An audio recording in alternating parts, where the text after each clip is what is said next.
বিসমিল্লাহির রহমানির রহিম। প্রিয় এলাকাবাসী ও প্রিয় দেশবাসী এবং বিদেশে অবস্থানরত প্রিয় ভাই বোনেরা, আসসালামু আলাইকুম। সম্মানিত সুধী প্রিয় দেশবাসী, আপনারা দেখতেই পাচ্ছেন যে আমি এখন রয়েছি পাবনা জেলার ঐতিহ্যবাহী কাশীনাথপুর তিল, সরিষা, ধান, গম, রাঁধুনি গুঁড়া মশলা, কালো জিরা এবং ধনিয়া সজ হাটে। সম্মানিত সুধী প্রিয় দেশবাসী, আপনারা জানেন যে কাশীনাথপুরের আশেপাশের মানুষের আয়ের প্রধান হচ্ছিল কৃষি, অর্থাৎ কৃষি স্বনির্ভরশীল এই এলাকাটিতে কৃষকেরা মাঠে বিভিন্ন ধরনের ফসল ফলিয়ে সেই সকল অর্থকারী ফসলগুলো হাটে নিয়ে এসে বিক্রি করেন এবং তাদের জীবন জীবিকা নির্বাহ করেন।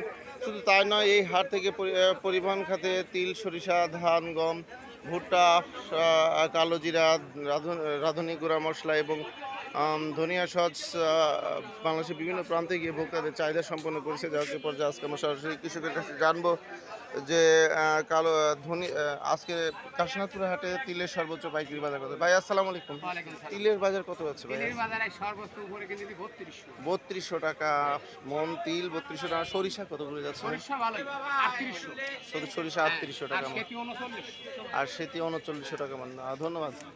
সমান্তি শুধু প্রিয় দেশবাসী, বুঝতে পারছেন যে আজকে তিলের বাজার যাচ্ছে 3200 টাকা মন এবং যে সরিষা 3800 থেকে 3900 টাকা মন।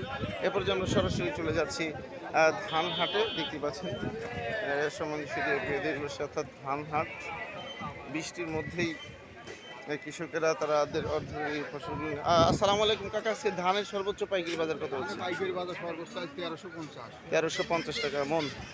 আর শুধু দেশবাসী, আমি আপনাদের মাঝে আবারও আপডেট দিতে ইনশাল্লাহ। আসসালামু আলাইকুম রহমতুল্লাহ।